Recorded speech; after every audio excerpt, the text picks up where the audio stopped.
नमस्कार साथियों, क्या आपका ट्रिपल सी का एग्जाम 16 मार्च से लेकर 20 मार्च तक होने वाला है। तो यह क्लास आपके लिए बेहद इंपॉर्टेंट होने वाली है, क्योंकि इस क्लास के अंदर मैं आपको ट्रिपल सी के टॉप 100 क्वेश्चन कराने वाला हूं, जो आपके ट्रिपल सी एग्जाम के लिए बेहद इंपॉर्टेंट होंगे। आपको एक भी क्वेश्चन मिस नहीं करना है, क्योंकि यहाँ पर आपके ठीक उसी प्रकार 100 क्वेश्चन होने वाले हैं जिस प्रकार से ट्रिपल सी परीक्षा में क्वेश्चन पूछ जाते हैं।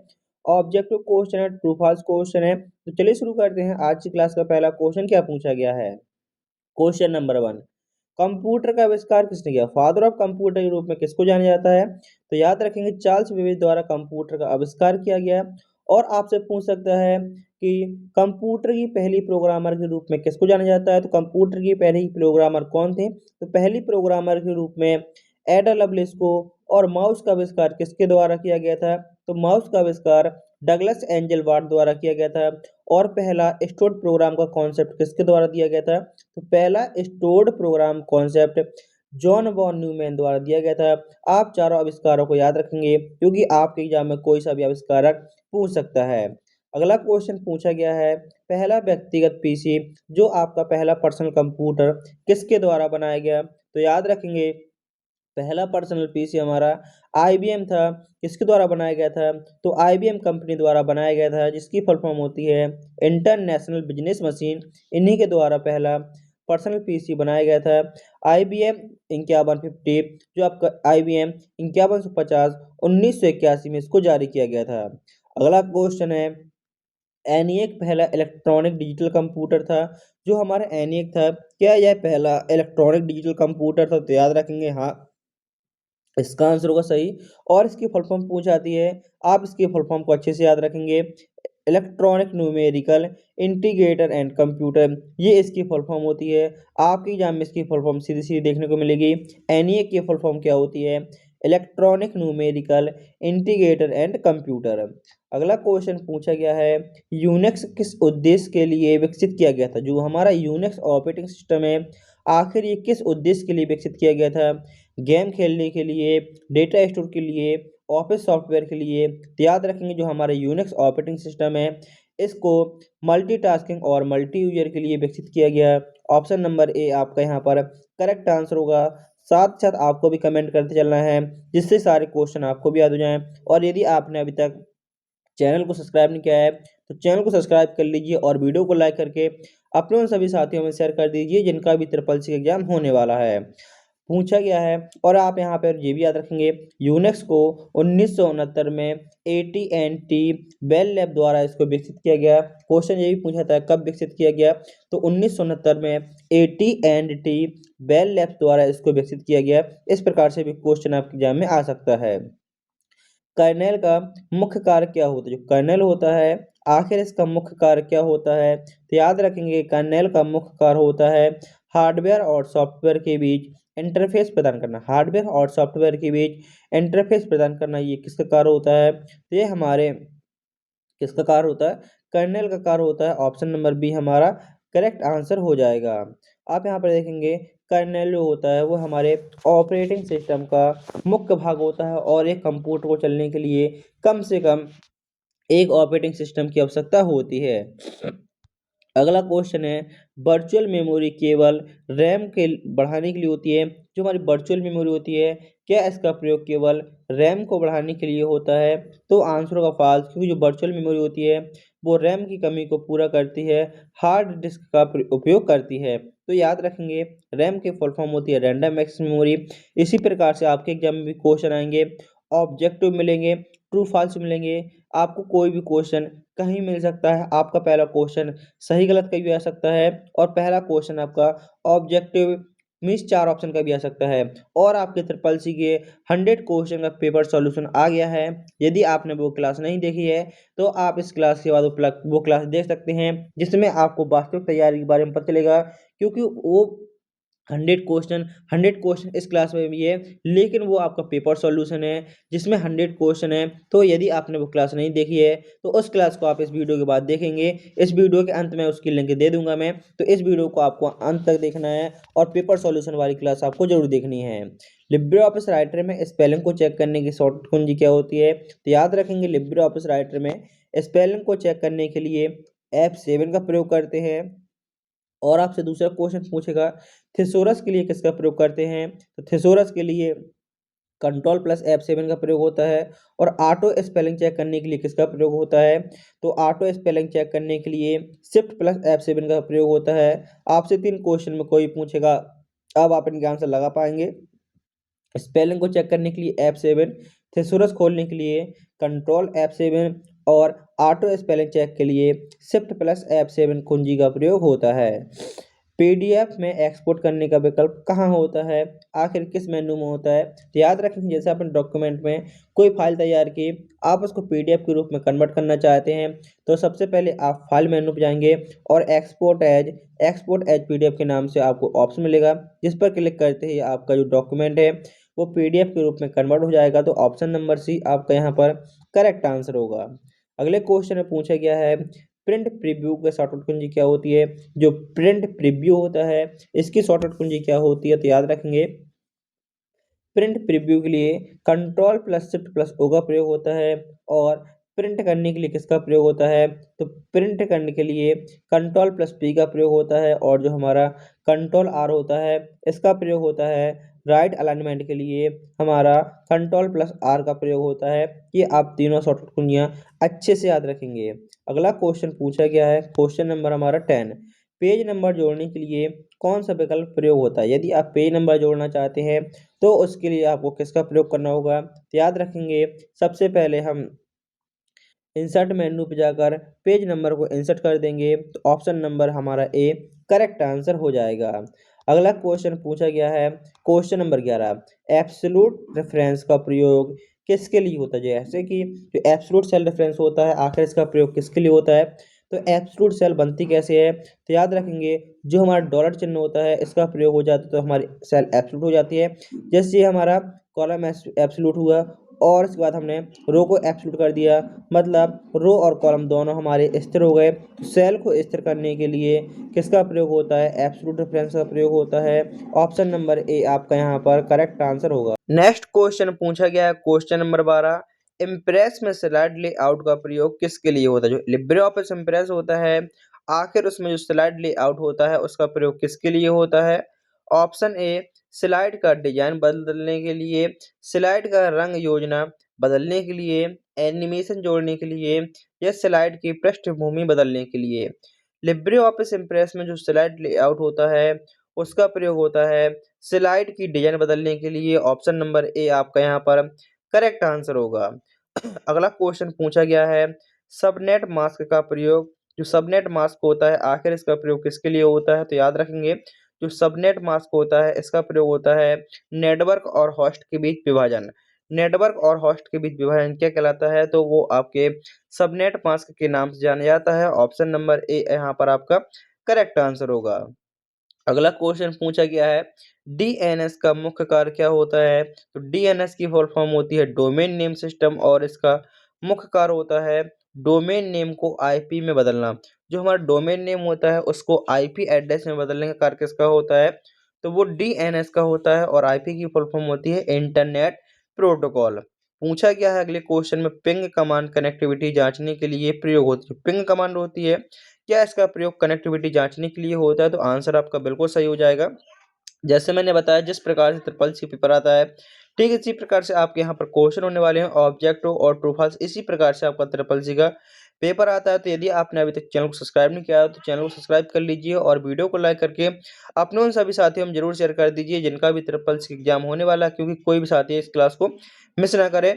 और यदि आपने अभी तक triple C Divyansh e book को नहीं खरीदा है और आपका भी एग्जाम मार्च में छोड़कर जिन साथियों का एग्जाम मार्च में है वो साथी अब नहीं लेंगे, क्योंकि आपके पास समय नहीं बचा हुआ है, क्योंकि आपका एग्जाम 16 मार्च से लेकर 20 मार्च तक होने वाला है। लेकिन जिन साथियों का ट्रिपल सी एग्जाम अप्रैल मई जून जुलाई में होने वाला है उन सभी के लिए ट्रिपल सी ई बुक दिव्यास्त बेहद इंपॉर्टेंट होगी। तो यदि आपने अभी तक इस दिव्यास्त ई बुक को नहीं खरीदा है, ये आपके 200 पेज का पीडीएफ 230 पेज का पीडीएफ है, जिसमें आपका ट्रिपल सी का ऑफिशियल सिलेबस है और ऑब्जेक्टिव क्वेश्चन है, वन लाइनर क्वेश्चन है, फुल फॉर्म है, शॉर्टकट कुंजियां हैं और उसमें आपके 2 मॉडल पेपर भी हैं। तो यदि आपने अभी तक ई बुक को नहीं खरीदा है और आपका ट्रिपल सी एग्जाम अप्रैल मई जून जुलाई में होने वाला है तो आप कुछ मिस कर रहे हैं।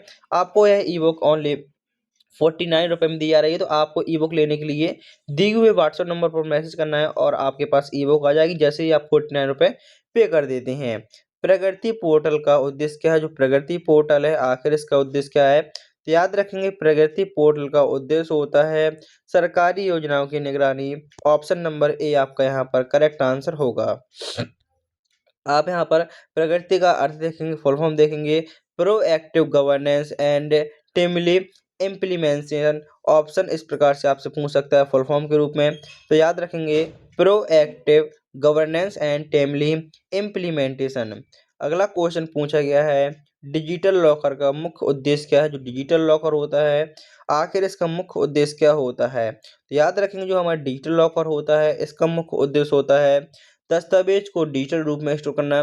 जैसे आपके high school, inter, Aadhaar card, driving licence, graduation degree, आप इन सभी को डिजिटल रूप में डिजी लॉकर में स्टोर कर सकते हैं। जो आपके जिस प्रकार से भौतिक जैसे आपके हार्ड कॉपी मान होती है उसी प्रकार से आपके डिजी लॉकर में भी आप जो दिखा देंगे डिग्री तो वो आपकी मान्य मानी जाएंगी। अगला क्वेश्चन पूछा गया है डिजिटल इंडिया केवल शहरी क्षेत्रों के लिए होता है?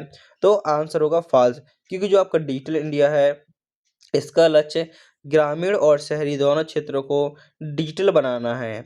अगला क्वेश्चन पूछा गया है एनपीटीईएल किस क्षेत्र में ऑनलाइन शिक्षा प्रदान करता है? जो आपका एनपीटीईएल है आखिर ये किस क्षेत्र में ऑनलाइन शिक्षा प्रदान करता है? तो याद रखेंगे यह आपके इंजीनियरिंग और तकनीकी शिक्षा में प्रदान करता है। मतलब जो आपका एनपीटीईएल है किस क्षेत्र में ऑनलाइन शिक्षा प्रदान करता है? तो इंजीनियरिंग और तकनीकी शिक्षा में यह ऑनलाइन शिक्षा प्रदान करता है। ऑप्शन नंबर बी आपका यहाँ पर करेक्ट आंसर होगा। अगला क्वेश्चन पूछा गया है SWAYAM प्लेटफॉर्म पर कोर्सेस कौन प्रदान करते हैं? जो आपका SWAYAM प्लेटफॉर्म है आखिर इस पर कोर्स कौन प्रदान करता है? तो याद रखेंगे इस पर विश्वविद्यालय और कॉलेज कोर्स प्रदान करते हैं। ऑप्शन नंबर बी आपका यहाँ पर करेक्ट आंसर हो जाएगा। अगला क्वेश्चन पूछा गया है MWCS छात्रों के लिए ऑनलाइन सीखने का अवसर प्रदान करता है। जो आपका मैसिव ओपन ऑनलाइन कोर्स होता है ये छात्रों को ऑनलाइन सीखने का अवसर प्रदान करता है। तो आंसर होगा आपका सही, यह निःशुल्क ऑनलाइन कोर्स होता है। अगला क्वेश्चन पूछा गया है B2C बिजनेस टू कंज्यूमर किसका उदाहरण है? तो इसका एक उदाहरण कौन सा है? तो याद रखेंगे इसका एक उदाहरण आपका बिजनेस टू कंज्यूमर। यहाँ पर आपकी बिजनेस की बात की जा रही है तो सीधा आपका अमेजोन सही आंसर होगा जिसमें आप ऑनलाइन शॉपिंग करते हैं क्योंकि यह आपके ई कॉमर्स के अंतर्गत आता है। जो आपका B2C होता है B2B बिजनेस टू बिजनेस, आप अमेजोन फ्लिपकार्ट से कुछ भी सामान मंगाते हैं तो वो आपका ई कॉमर्स कहलाता है। अगला क्वेश्चन पूछा गया हमारा क्वेश्चन नंबर 23 पेटीएम का मुख्य उद्देश्य क्या है? जो पेटीएम है आखिर इसका मुख्य उद्देश्य क्या होता है? तो याद रखेंगे पेटीएम का मुख्य उद्देश्य होता है डिजिटल भुगतान और वॉलेट सेवा। डिजिटल भुगतान और वॉलेट सेवा ये क्या कहलाता है? ये आपका पेटीएम का मुख्य कार्य होता है डिजिटल भुगतान। जैसे आप कुछ भी सामान लेने जाते हैं और आपके पास हार्ड कैश नहीं होता है तो तुरंत आप फोन पे गूगल पे का यूज करते हैं। अगला क्वेश्चन पूछा गया है फ्लिपकार्ट और अमेजोन B2C का ई कॉमर्स मॉडल के उदाहरण है? तो बिल्कुल सही आंसर होगा Flipkart Amazon B2C e commerce model के उदाहरण हैं। अगला क्वेश्चन है हमारा स्पाईवेयर का उद्देश्य क्या होता है? जो स्पाईवेयर होता है आखिर इसका उद्देश्य क्या होता है? तो याद रखेंगे जो स्पाईवेयर होता है इसका उद्देश्य होता है व्यक्तिगत जानकारी चुराना। व्यक्तिगत जानकारी चुराना क्या कहलाता है? तो याद रखेंगे व्यक्तिगत जानकारी को चुराना स्पाईवेयर कहलाता है। नेक्स्ट क्वेश्चन में पूछा गया है रैनसमवेयर का मुख्य उद्देश्य क्या होता है? ये क्वेश्चन आपकी एग्जाम में सीधे सीधे देखने को मिलेगा कि जो रैनसमवेयर होता है आखिर इसका उद्देश्य क्या होता है? नेटवर्क की गति बढ़ाना, फाइलों को डिलीट करना या कंप्यूटर की गति को बढ़ाना। तो याद रखेंगे जो रैनसमवेयर होता है इसका मुख्य अर्थ होता है फाइलों को लॉक करके फिरौती मांगना। मतलब आप ही की फाइल को लॉक कर देगा और उसको अनलॉक करने के लिए किसका प्रयोग करेगा? तो आपसे पैसे मांगेगा तो वो आपका रैनसमवेयर के अंदर आ जाता है। आपसे इस प्रकार पूछ सकता है कि आपकी फाइल को लॉक करके आपसे पैसे मांगे जाते हैं तो वो क्या कहलाता है? तो वो आपके रैनसमवेयर अटैक कहलाता है।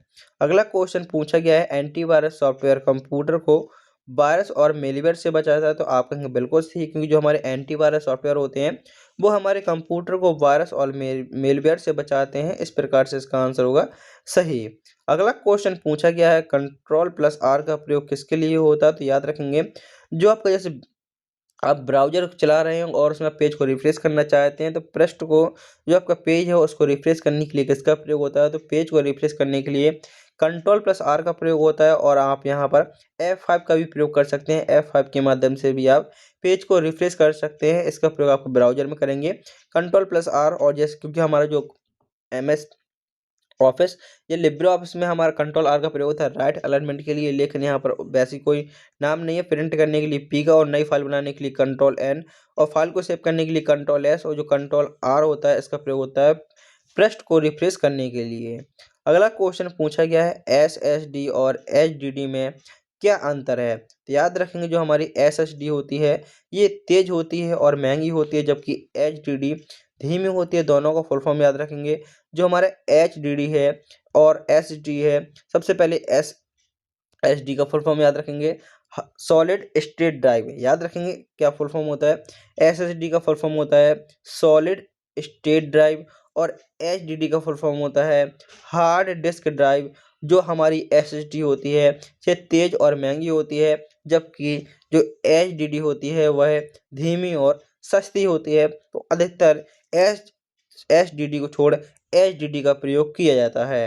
अगला क्वेश्चन पूछा गया है, क्लाउड स्टोरेज का प्रयोग डेटा को सुरक्षित रखने और कहीं से भी एक्सेस करने के लिए होता है।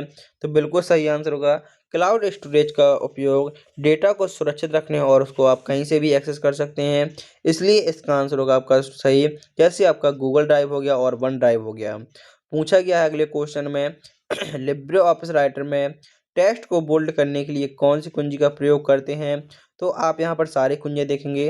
कंट्रोल आई के माध्यम से इटैलिक होता है, इटैलिक करने के लिए कंट्रोल आई का प्रयोग होता है, और अंडरलाइन करने के लिए कंट्रोल यू का प्रयोग होता है, और कंट्रोल प्लस पी का प्रयोग होता है प्रिंट करने के लिए।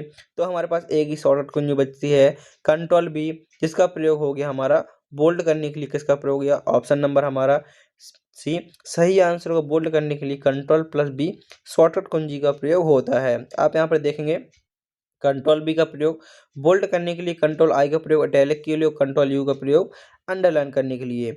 इंटीग्रेटेड सर्किट का आविष्कार किसके द्वारा किया गया था? तो हम यहाँ पर कंप्यूटर की पांचों पीढ़ियों को जानेंगे। कंप्यूटर की टोटल 5 पीढ़ियां हैं। आखिर किस पीढ़ी में कौन सी तकनीक का प्रयोग हुआ? तो याद रखेंगे, कंप्यूटर की पहली पीढ़ी में वैक्यूम ट्यूब का प्रयोग हुआ, दूसरी में ट्रांजिस्टर का प्रयोग हुआ, तीसरी में IC चिप का प्रयोग हुआ, जो आपके क्वेश्चन में पूछा गया था, चौथे में माइक्रो प्रोसेसर का, और पांचवें में AI तकनीक का प्रयोग हुआ। इस प्रकार से आप पांचों पीढ़ियों को याद रखेंगे। आप एग्जाम में कोई सी पीढ़ी पूछ सकती है। तो पहली पीढ़ी में वैक्यूम ट्यूब, दूसरे में ट्रांजिस्टर, तीसरे में IC चिप, चौथे में माइक्रो प्रोसेसर, और पांचवें में आर्टिफिशियल इंटेलिजेंस तकनीक का विकास हुआ। पूछा गया, जो IC चिप है, IC का ही फुल फॉर्म इंटीग्रेटेड सर्किट होता है। इसका आविष्कार किसने किया था? याद रखेंगे, IC का आविष्कार रॉबर्ट नोयस और जैक किलबी द्वारा इसका आविष्कार किया गया। ऑप्शन नंबर ए यहाँ पर आपका सही आंसर होगा। और मैंने आपको वीडियो के स्टार्टिंग में ही इन तीनों आविष्कारों के रूप में बताया था। याद रखेंगे, कंप्यूटर की पहली प्रोग्रामर के रूप में एडा लवलेस को जाना जाता है, और डगलस एंजल बार्ड द्वारा माउस का आविष्कार किया गया था। जिस माउस को आप चलाते हैं उसका आविष्कार डगलस एंजल बार्ड द्वारा किया गया था। और पहला स्टोर्ड प्रोग्राम कॉन्सेप्ट किसके द्वारा? तो जॉन वॉन न्यूमैन द्वारा। आपको इतना याद रखना है, स्टोर्ड प्रोग्राम कॉन्सेप्ट किसके द्वारा दिया गया था? तो stored program concept John von Neumann द्वारा दिया गया था। और IC का आविष्कार जैक किलबी और रॉबर्ट नॉइस द्वारा किया गया। अगला क्वेश्चन है आपका, और इसका प्रयोग देखिए, मैंने बताया आपको पांचों पीढ़ियों के बारे में बताया। तो पांचों पीढ़ियों में आपसे कोई फुल फॉर्म पूछेगा और उसका आंसर आप लगा पाएंगे। ENIAC का full form electronic numerical integrator and computer होता है। तो आप देखते ही आंसर सही लगा देंगे। आंसर तो आपने सही लगा दिया, और इसका आविष्कार 1946 में जॉन मॉचली और APA कट द्वारा किया गया। ये पॉइंट भी आप अच्छे से याद रखेंगे। फुल फॉर्म पूछेगा, आप लगा पाएंगे। कब किया गया और किसके द्वारा इसका आविष्कार किया गया? 1946 में जॉन मॉचली और JP एकट के द्वारा इसको बनाया गया। इस प्रकार से आपका इसका आंसर सही होगा। जिग्बी नेटवर्क का मुख्य उद्देश्य क्या है? जो आपका जिग्बी नेटवर्क है, आखिर इसका मुख्य उद्देश्य क्या है?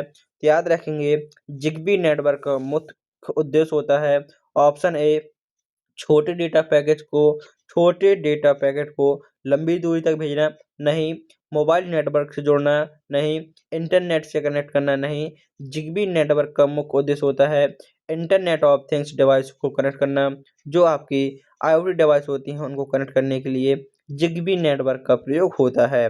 अगला क्वेश्चन पूछा गया है लाइनक्स किस प्रकार का ऑपरेटिंग सिस्टम, जो लाइनक्स है आखिर ये किस प्रकार का ऑपरेटिंग सिस्टम है, तो याद रखेंगे यह हमारा एक प्रकार का ओपन सोर्स ऑपरेटिंग सिस्टम है जिसका आविष्कार लाइनस टोरवाल्ड द्वारा, किसके द्वारा, लाइनक्स नाम है और लाइनस टोरवाल्ड द्वारा इसका आविष्कार किया गया था। इस बात को भी आप अच्छे से याद रखेंगे और यह एक प्रकार का हमारा ओपन सोर्स सॉफ्टवेयर के नाम से जाना जाता है।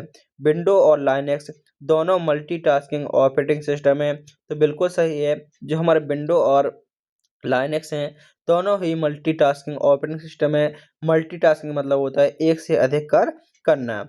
अगला क्वेश्चन पूछा गया है लिब्रे ऑफिस राइटर में विजार्ड विकल्प किस मेन्यू में मिलता है, जो हमारा लिब्रे ऑफिस राइटर होता है आखिर उसमें जो विजार्ड ऑप्शन होता है वो किस मेन्यू में मिलता है, तो याद रखेंगे लिब्रे ऑफिस राइटर में विजार्ड विकल्प ये हमारे टूल्स मेन्यू मिलता है, जो आपको टोटल 11 मेन्यू होते हैं। 11 मेन्यू को ज़्यादा कुछ नहीं करना है, आपको गूगल पर जाकर एक बार देख बस लेनी है किस मेन्यू में क्या पॉइंट पूछा गया है। वैसे मैं आपको क्लास के माध्यम से सारा कुछ करा रहा हूँ, लेकिन आप एक बार देखेंगे सभी मेन्यू के नाम देख लेंगे किस मेन्यू में कौन सा विकल्प होता है। जैसे हमारा विजार्ड ऑप्शन हमारे किस मेन्यू में, तो आप देखेंगे विजार्ड का ऑप्शन हमारा टूल्स मेन्यू मिल रहा है और हमारा फाइल को एक्सपोर्ट करने का विकल्प किस मेन्यू मिलता है, तो वो फाइल मेन्यू मिलता है। इस प्रकार से भी क्वेश्चन आपके याद होते हैं।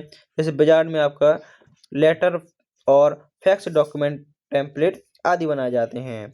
अगला क्वेश्चन पूछा गया है लिब्रे ऑफिस राइटर में मैक्रो का प्रयोग किसके लिए होता है, जो मैक्रो होता है आखिर इसका प्रयोग किसके लिए होता है, तो याद रखेंगे इसका प्रयोग होता है कार्यों को रिकॉर्ड और ऑटोमेटिकली करने के लिए मैक्रो का प्रयोग होता है। ऑप्शन नंबर आपका यहाँ पर सी सही आंसर होगा। जो मैक्रो होता है इसका प्रयोग होता है कार्यों को रिकॉर्ड और ऑटोमेटिक करने के लिए मैक्रो का प्रयोग होता है। अगला क्वेश्चन पूछा गया है मैनेज टेम्पलेट करने के लिए कौन सी शॉर्टकट कुंजी का प्रयोग होता है, तो याद रखेंगे मैनेज टेम्पलेट के लिए control plus shift plus N shortcut कुंजी का प्रयोग होता है। मैनेज टेम्पलेट के लिए किसका प्रयोग होता है, तो मैनेज टेम्पलेट के लिए कंट्रोल शिफ्ट एन का प्रयोग होता है और कंट्रोल एन का प्रयोग होता है न्यू डॉक्यूमेंट लेने के लिए और कंट्रोल एम का प्रयोग होता है हमारा लिब्रे ऑफिस इम्प्रेस में न्यू स्लाइड लेने के लिए। तो न्यू स्लाइड लेने के लिए लिब्रे ऑफिस इम्प्रेस में किसका प्रयोग होता है, तो वो आपके कंट्रोल प्लस एम का प्रयोग होता है और राइटर में मैनेज टेम्पलेट के लिए और न्यू डॉक्यूमेंट लेने के लिए आप ये तीनों कुंजियों को याद रखेंगे। अगला क्वेश्चन पूछा गया है ट्रैक चेंज का प्रयोग किसके लिए होता है, जो ट्रैक चेंज होता है आखिर इसका प्रयोग किसके लिए होता है, तो याद रखेंगे ट्रैक चेंज फीचर का प्रयोग होता है दस्तावेज में किए गए परिवर्तनों को ट्रैक करने के लिए। दस्तावेज में परिवर्तन किए गए जो आप दस्तावेज में परिवर्तन करते हैं उसको ट्रैक करने के लिए किसका प्रयोग होता है, तो हमारे ट्रैक चेंज फीचर का प्रयोग होता है।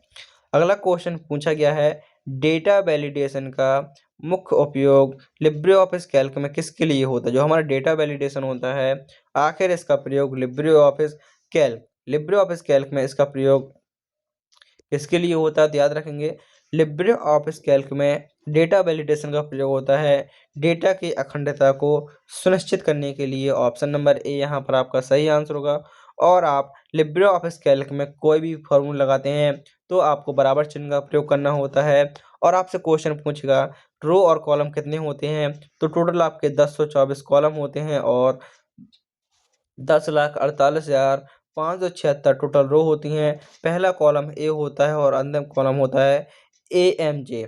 और आप यहाँ पर एक छोटी सी बात याद रखेंगे, यदि आपसे पूछे वर्तमान अपडेटेड जैसे आपका 2026 चल रहा है इस पर अपडेटेड आपका लिब्रे ऑफिस है तो उसके टोटल कॉलम कितने होते हैं, तो 16,384। लेकिन आपके एग्जाम में यही वाला क्वेश्चन पूछा जाता है और आपको 1024 ऑप्शन मिलेगा, तो टोटल कॉलम होते हैं 1024। लेकिन आप पूछे अपडेटेड वर्तमान में पूछे तो आप लगाएंगे 16,384। यदि पहले वाले पूछता है तो आप उसी को लगाएंगे 1024 को।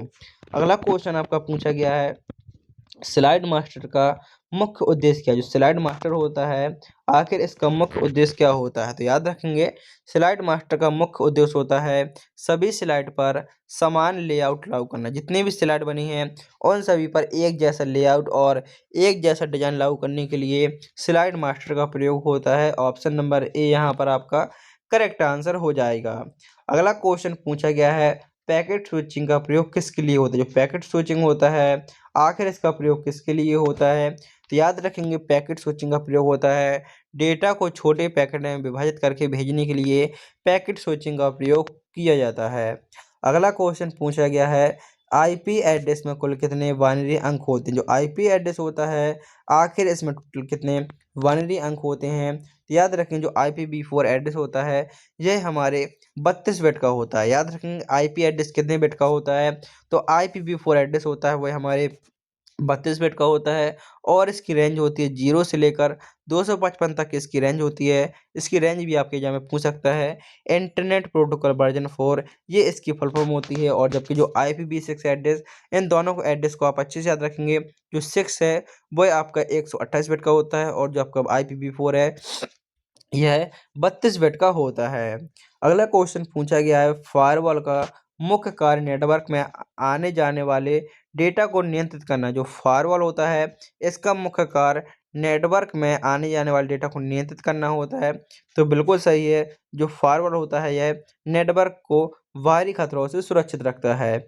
RTI का उद्देश्य क्या है। जो RTI होता है आखिर इसका उद्देश्य क्या होता है, तो RTI का उद्देश्य होता है नागरिकों को सरकारी जानकारी प्रदान करना। आपका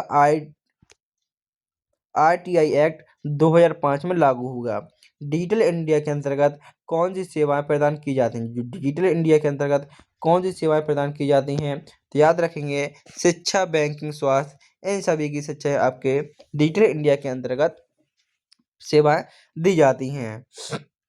अगला क्वेश्चन है इंटरनेट की शुरुआत किस वर्ष हुई। आखिर इंटरनेट की शुरुआत किस वर्ष हुई और भारत में इंटरनेट की शुरुआत किस वर्ष हुई, दोनों पॉइंटों को याद रखेंगे। तो इंटरनेट की शुरुआत कब हुई, तो 1969 में अर्पानेट के रूप में इसकी शुरुआत हुई। अर्पानेट का फुल फॉर्म था advance research project agency network. और जो हमारा इंटरनेट के आविष्कारक विंट सर्फ और बॉब कॉनन को जाना जाता है। और आपसे पूछ सकता है भारत में इंटरनेट की शुरुआत कब हुई, तो भारत में इंटरनेट की शुरुआत सन 1995 में हुई। अर्पानेट के रूप में इंटरनेट की शुरुआत 1969 में हुई और भारत में इंटरनेट की शुरुआत सन 1995 से हुई। इन दोनों पॉइंटों को आप अच्छे से याद रखेंगे। इंटरनेट का आविष्कारक कौन है, तो इंटरनेट का आविष्कार विंड सर्फ और बॉब कानन द्वारा इसका आविष्कार किया गया था, जो मैंने आपको अभी बताया। अगला क्वेश्चन है वर्ल्ड वाइड वेब। आप यहाँ पे देखेंगे WWW का फुल फॉर्म क्या होता है, तो फुल फॉर्म भी आपके एग्जाम में काफ़ी इंपोर्टेंट है। WWW का फुल फॉर्म होता है वर्ल्ड वाइड वेब। इसका आविष्कार किसके द्वारा किया गया था, तो 1989 ईस्वी में टिम बर्नर्स-ली द्वारा WWW का आविष्कार किया गया था। कब किया गया था, तो 1989 ईस्वी में 1989 में इसका आविष्कार किया गया था विंड सर्फ द्वारा। तो इस प्रकार से यहाँ पर आपके 50 क्वेश्चन पूरे हुए। यदि आपने अभी तक वीडियो को लाइक नहीं किया है तो वीडियो को लाइक करके चैनल को सब्सक्राइब कर दीजिए। और जो मैंने आपको 100 क्वेश्चन का पेपर सॉल्यूशन कराया है, यदि आपने वो नहीं देखा है तो आप उसको जरूर देखिएगा, जो आपके ट्रिपल एग्जाम के लिए बेहद इंपॉर्टेंट होगा। और साथ ही आपके लिए मैथन क्लास आने वाली हैं जो आपके ट्रिपल एग्जाम के लिए बेहद इंपॉर्टेंट होंगी, क्योंकि उन मैथन क्लास में आपके सभी चैप्टरों एक आपके लगभग 3 मैथन क्लास आने वाली है, क्योंकि बहुत सारे स्टूडेंटों का पेपर है। आपका एग्जाम आपने ट्रिपल सी का फॉर्म दिसंबर महीने में भरा है, जनवरी में भरा है, तो आपका और जिन साथियों का फॉर्म नवंबर में भरा था, तो उन सभी के एग्जाम आपके इसी मार्च महीने में होने वाले हैं। तो आपके लिए 3 मैथन क्लास आने वाली हैं। पहली मैथन क्लास में हमने मिक्स क्वेश्चन किए हैं, दूसरे में चैप्टर वाइज क्वेश्चन होंगे और तीसरे में फिर हमारे मिक्स क्वेश्चन होंगे। क्योंकि यदि आप इन क्लासों को देख लेते हैं तो आप अपने ट्रिपल सी एग्जाम को बेहतर ग्रेड से पास करेंगे। तो वीडियो को सभी साथियों में शेयर कर दीजिए जिनका भी ट्रिपल सी का एग्जाम होने वाला है, क्योंकि मैं यहाँ पर आपके लिए 100% मेहनत कर रहा हूँ। तो आपका भी फर्ज बनता है कि आप मेरी इस मेहनत को अपने ऊपर रंग जरूर लाएंगे और आप अपने एग्जाम में बेहतर ग्रेड से पास होंगे। तो वीडियो को सभी साथियों में शेयर जरूर करना है। और जब आपका ट्रिपल सी एग्जाम हो जाएगा तो आप अपना फीडबैक बताएंगे कि आपका एग्जाम कैसा गया। पूछा गया है अगले क्वेश्चन में, इंटरनेट को नेटवर्कों का नेटवर्क कहा जाता है, तो बिल्कुल सही होगा। नेटवर्कों का नेटवर्क हमारा इंटरनेट कहलाता है। HTTP का पूर्ण रूप हाइपर ट्रांसफर टेक्स्ट प्रोटोकॉल होता है। फुल फॉर्म को आप जैसे मैंने बताता रहता हूँ, इतनी सिंपल फुल फॉर्म है और उन्होंने इसी को गलत कर दिया है, तो इसका आंसर होगा गलत, क्योंकि जो HTTP होता है उसका फुल फॉर्म होता है हाइपर टेक्स्ट ट्रांसफर प्रोटोकॉल। सिर्फ आगे पीछे किया है, तो इस प्रकार से आपको मैं हर बार कहता हूँ फुल फॉर्म को आप विथ मीनिंग याद कीजिए, क्योंकि सिर्फ आगे पीछे कर कर आपकी गलती पकड़ सकता है। तो फुल फॉर्म को विथ मीनिंग की अच्छे से याद रखना है, इसलिए इसका आंसर होगा गलत। और HTTP की फुल फॉर्म होती है hypertext transfer protocol. MS Excel एक प्रेजेंटेशन सॉफ्टवेयर है। तो क्या जो हमारा MS एक्सेल है यह एक प्रेजेंटेशन सॉफ्टवेयर है? तो आप कहेंगे नहीं सर, MS एक्सेल में हम डेटा एंट्री का काम, रिजल्ट शीट बनाने का, सीट जैसे कार्य करने का कार्य हम किस में करते हैं? MS एक्सेल में करते हैं, ना कि उसमें प्रेजेंटेशन क्या होता है? प्रेजेंटेशन के माध्यम से आप स्लाइड बनाते हैं और एक्सेल में आप रिजल्ट शीट बनाते हैं। लिब्रे ऑफिस राइटर का प्रयोग प्रेजेंटेशन बनाने के लिए किया जाता है। जो हमारा राइटर है, क्या राइटर का प्रयोग प्रेजेंटेशन के लिए होता है? तो आप कहेंगे नहीं, लिब्रे ऑफिस इम्प्रेस का प्रयोग होता है प्रेजेंटेशन बनाने के लिए, जबकि राइटर का प्रयोग होता है हमारा किसी प्रकार के डॉक्यूमेंट को तैयार करने के लिए। पूछा गया है CPU को कंप्यूटर का मस्तिष्क कहा जाता है। जो CPU है, CPU को कंप्यूटर का मस्तिष्क कहा जाता है, तो बिल्कुल आपका आंसर सही होगा। CPU को कंप्यूटर का मस्तिष्क कहा जाता है और CPU की फुल फॉर्म होती है सेंट्रल प्रोसेसिंग यूनिट। CPU की फुल फॉर्म क्या होती है? सेंट्रल प्रोसेसिंग यूनिट, और यह सभी प्रोसेसिंग कार्य को नियंत्रित करता है। बाइनरी नंबर सिस्टम केवल 0 और 1 का प्रयोग करते हैं, तो बिल्कुल आपका सही आंसर होगा। जो आपके बाइनरी नंबर सिस्टम होते हैं ये 2 अंकों का प्रयोग करते हैं, जो कि 0 और 1 होते हैं। ALU का full form arithmetic logic unit होता है। जो आपका ALU होता है, इसका full form arithmetic logic unit होता है, तो बिल्कुल आपका आंसर सही होगा। आप इसकी फुल फॉर्म को भी याद रखेंगे। ईमेल का पूर्ण नाम क्या होता है? तो याद रखेंगे, ईमेल का फुल फॉर्म होता है इलेक्ट्रॉनिक मेल। ईमेल का फुल फॉर्म क्या होता है? तो ईमेल का फुल फॉर्म होता है इलेक्ट्रॉनिक मेल। डोमेन नेम हमेशा IP एड्रेस से छोटा होता है। जो डोमेन नेम होता है, क्या यह हमेशा IP एड्रेस से छोटा होता है? तो आंसर होगा गलत, क्योंकि जो हमारा डोमेन नेम होता है उपयोगकर्ता के लिए आसान नाम होता है, IP एड्रेस संख्यात्मक होता है। जो हमारा डोमेन नेम होता है वो हमारे आसान नाम होता है, जबकि जो IP एड्रेस होता है वो संख्यात्मक मान होता है। जैसे 196 है, इस प्रकार से दे सकते हुए 0 से लेकर 255 तक की उसकी रेंज होती है IP एड्रेस की। अगला क्वेश्चन पूछा गया है, फिशिंग एक प्रकार का साइबर क्राइम है। जो फिशिंग है, क्या यह एक प्रकार का साइबर क्राइम है? तो इसका आंसर होगा आपका सही। रैम एक परमानेंट मेमोरी होती है। जो रैम होती है, क्या यह एक परमानेंट मेमोरी होती है? तो आपका आंसर होगा फॉल्स। रैम का फुल फॉर्म होता है रैंडम एक्सेस मेमोरी, और इसको वोलेटाइल मेमोरी के रूप में जाना जाता है। बिजली जाने के बाद यह अपना पूरा डेटा मिस कर देती है, खो देती है, मिटा देती है, तो वो आपका रैम कहलाता है, क्योंकि इसमें डेटा आपका तब तक स्टोर रहता है जब तक आप उसको चीज़ को चला रहे हैं, कंप्यूटर चला रहे हैं। जैसे आप कंप्यूटर पे कुछ भी काम करते हैं, सीधा क्वेश्चन पूछ जाता है कंप्यूटर पे आप जो भी कार्य करते हैं वो कहाँ जाना अनिवार्य होता है? तो आप कंप्यूटर पे जो भी कार्य करते हैं वो सभी कार्य रैम पर जाना अनिवार्य होते हैं, और रैम की full form random access memory होती है। रोम का पूरा नाम रीड ओनली मेमोरी है, तो बिल्कुल सही है, और रोम को स्थायी मेमोरी के रूप में जाना जाता है। और जो हमारा बायोस होता है, बेसिक इनपुट आउटपुट सिस्टम होता है, वो भी हमारे रोम के अंदर स्टोर होता है। ट्रोजन हॉर्स एक प्रकार का एंटीवायरस सॉफ्टवेयर है। जो ट्रोजन हॉर्स होता है, क्या यह एक प्रकार का एंटीवायरस सॉफ्टवेयर है? तो नहीं, यह आपका क्या है? तो यह आप एक मेलवेयर है जो सिस्टम को नुकसान पहुंचाता है। आपके सिस्टम पर एक वैध एप्लीकेशन के रूप में आ सकता है। आपको ऐसा लगे यह मेरे लिए उपयोगी है, लेकिन यह हानिकारक प्रोग्राम होता है। अगला क्वेश्चन पूछा गया है, फायरवॉल नेटवर्क की सुरक्षा के लिए प्रयोग होता है। तो बिल्कुल सही है, फायरवॉल का प्रयोग नेटवर्क की सुरक्षा के लिए होता है। ऑपरेटिंग सिस्टम केवल हार्डवेयर से संबंधित होता है। जो हमारा ऑपरेटिंग सिस्टम होता है, क्या यह आपके हार्डवेयर से संबंधित होता है? तो आंसर का फॉल्स। हार्डवेयर और हमारे यूजर दोनों के बीच इंटरफेस का कार्य कौन करता है? तो वो हमारा करता है ऑपरेटिंग सिस्टम। तो हार्डवेयर और यूजर के बीच इंटरफेस का कार्य ऑपरेटिंग सिस्टम करता है? लाइनक्स एक ओपन सोर्स ऑपरेटिंग सिस्टम है। ये क्वेश्चन आप पढ़कर आए हैं। लाइनक्स हमारा एक ओपन सोर्स ऑपरेटिंग सिस्टम है जिसका आविष्कार लाइनस टोरवाल्ड्स द्वारा किया गया। कंप्यूटर वायरस केवल इंटरनेट के माध्यम से फैलता है। जो कंप्यूटर वायरस होता है, क्या यह केवल इंटरनेट के माध्यम से फैलता है? तो आंसर होगा आपका फॉल्स। यह आपके वायरस यूएसबी जो आप केबल कनेक्ट करते हैं, जैसे वो आपकी माउस वाली जो केबल होती है, जैसे आपका डाटा केबल होती है, उसके माध्यम से फैल सकता है। सीडी के माध्यम, कॉम्पैक्ट डिस्क के माध्यम से, ईमेल के माध्यम से भी फैल सकता है।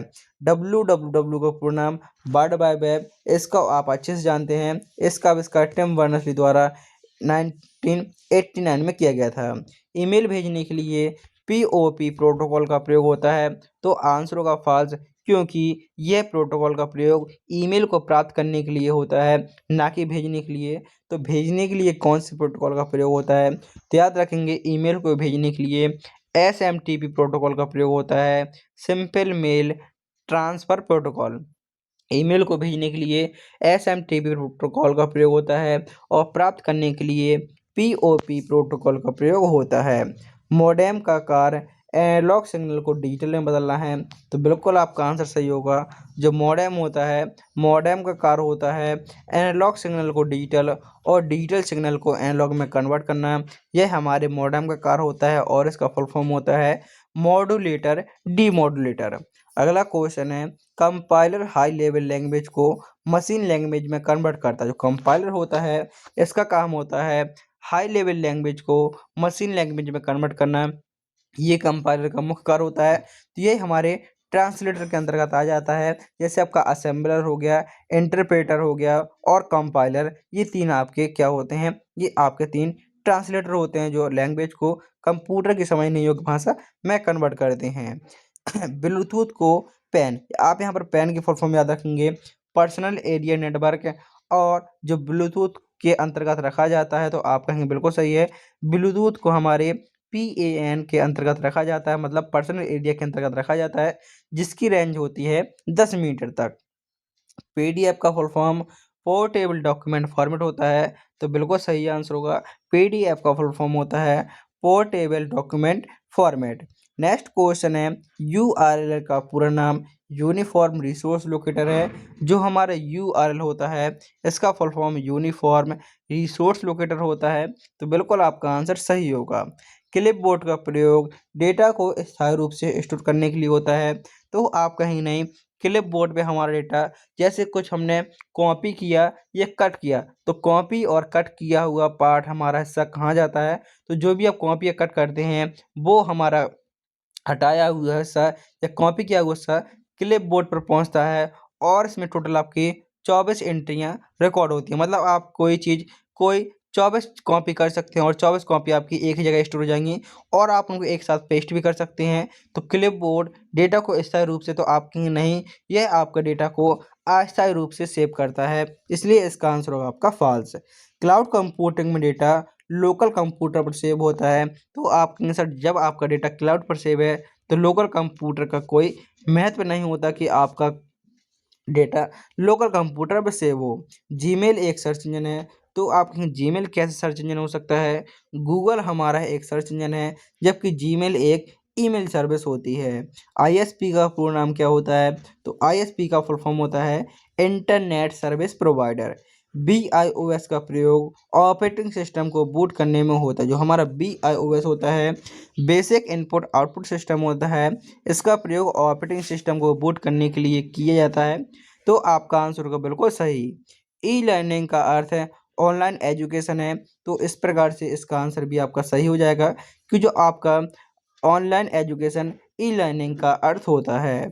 अगला क्वेश्चन पूछा गया है, कैप्चा का प्रयोग इंसान और बॉट्स में फ़र्क को पहचानने के लिए होता है। जो कैप्चा होता है, इसका प्रयोग इंसान और बॉट्स में अंतर को पहचानने के लिए होता है। जैसे आप कोई भी फॉर्म फिल करते हैं, कुछ भी कार्य करते हैं, तो आप ऑनलाइन कोई फॉर्म भरते हैं, तो वहाँ पर आपका एक कैप्चा कोड आता है, जिसको भरने के बाद आपका वेरिफिकेशन कंप्लीट होता है। जब तक आप पूरा फॉर्म भर लेते हैं और नीचे आपके सामने कैप्चा आता है, इस प्रकार से कुछ भी लिखा होता है, नंबर, अल्फ़ाबेट, और उसमें 1-2 लाइन बनी रहती हैं, जिनको इसके लिए लगाया जाता है कि कंप्यूटर अपने मन से जैसे नंबर नंबर डेटा आप जैसे आप कंप्यूटर में काम कर रहे हैं, डेली आपके 10 से 20 50 फॉर्म भरते हैं, तो उसका डेटा अपने मन से ले सकता है। लेकिन कैप्चर कोड आपका हर बार यूनिक होता है, मतलब हर बार बदल बदल आता है, तो कैप्चर कोड को ऑटोमेटिकली कंप्यूटर भर नहीं सकता।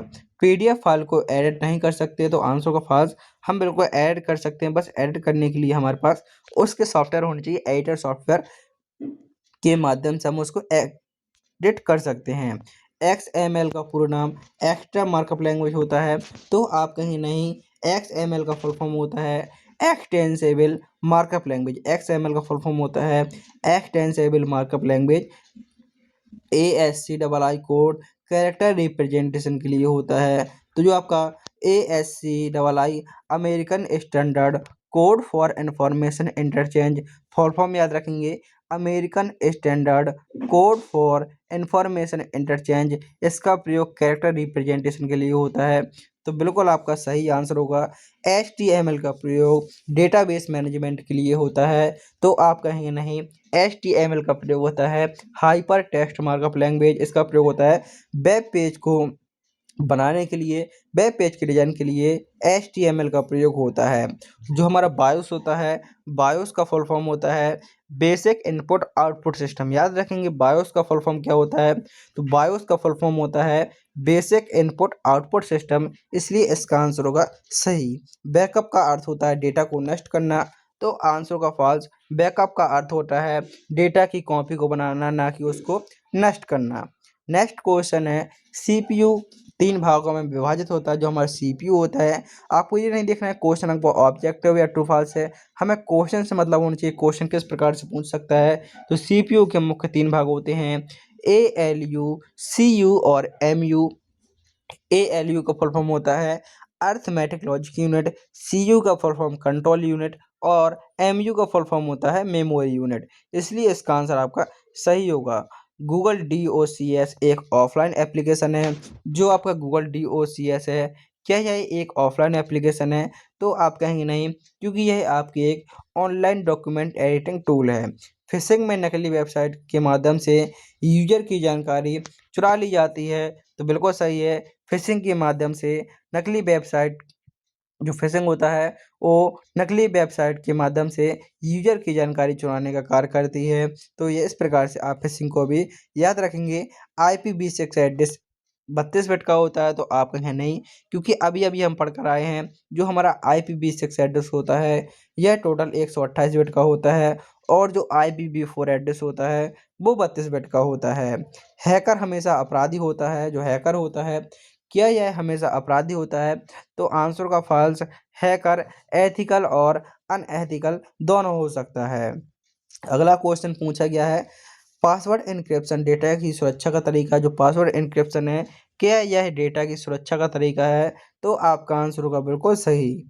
स्प्रेडशीट में चार्ट बनाने के लिए इंसर्ट मेन्यू का प्रयोग होता है। स्प्रेडशीट में चार्ट को बनाने के लिए इंसर्ट मेन्यू का प्रयोग होता है, तो बिल्कुल आपका आंसर सही होगा। कंट्रोल प्लस एक्स का प्रयोग कॉपी करने के लिए होता है। जो कंट्रोल प्लस एक्स होता है, क्या इसका प्रयोग कॉपी करने के लिए होता है, तो आप कहेंगे नहीं सर, कॉपी करने के लिए कंट्रोल C का प्रयोग होता है, और कट करने के लिए किसका प्रयोग होता है, कट करने के लिए कंट्रोल प्लस एक्स का प्रयोग। कंट्रोल एक्स का प्रयोग कट करने के लिए होता है, और कॉपी करने के लिए कंट्रोल C का प्रयोग। ऑपरेटिंग सिस्टम एक सिस्टम सॉफ्टवेयर है, तो याद रखेंगे बिल्कुल सही है। जो हमारा ऑपरेटिंग सिस्टम होता है वह एक सिस्टम सॉफ्टवेयर के नाम से जाना जाता है। कंपाइलर एक हार्डवेयर डिवाइस है। जो कंपाइलर है, क्या यह एक हार्डवेयर डिवाइस है, तो आपका आंसर होगा फॉल्स, क्योंकि यह आपके एक सिस्टम सॉफ्टवेयर के अंतर्गत आ जाता है। क्योंकि इसका काम होता है हाई लेवल लैंग्वेज को मशीन लेवल लैंग्वेज में कन्वर्ट करना, और यह आपका एक प्रकार का ट्रांसलेटर होता है। अगला क्वेश्चन है, SSL सर्टिफिकेट वेबसाइट की सुरक्षा बढ़ाने के लिए होता है, तो बिल्कुल आपका सही आंसर होगा। SSL का फुल फॉर्म होता है सिक्योर्ड सॉकेट लेयर है। याद रखेंगे, SSL का फुल फॉर्म होता है सिक्योर्ड सॉकेट लेयर। और आज की क्लास का आपका अंतिम क्वेश्चन, QR कोड का पूरा नाम क्विक रिस्पॉन्स कोड होता है, तो इसका आंसर आप सभी को कमेंट बॉक्स में बताना है। इस प्रकार से टोटल आपने 100 क्वेश्चन पूरे किए। उम्मीद करता हूँ कि आपको वीडियो पसंद आया होगा, और यदि आपने अभी तक चैनल को सब्सक्राइब नहीं किया है तो चैनल को सब्सक्राइब कर लीजिए, क्योंकि यहाँ पर आपके लिए डेली इसी प्रकार क्लास आने वाली हैं और आपके एडमिट कार्ड 10 मार्च को आना स्टार्ट हो जाएंगे। तो उसके बाद आपकी मैथन क्लास आएंगी। तो वीडियो को लाइक करके चैनल को सब्सक्राइब कर लीजिए और इस वीडियो को अपने उन सभी साथियों में जरूर शेयर करें जिनका भी ट्रिपल सी एग्जाम होने वाला है और आपके सामने कुछ मैथन क्लास आ चुकी हैं, तो आप इन मैथन क्लास को देख सकते हैं। मिलते हैं अगली वीडियो में, जब तक के लिए जय हिंद, जय भारत, वंदे मातरम।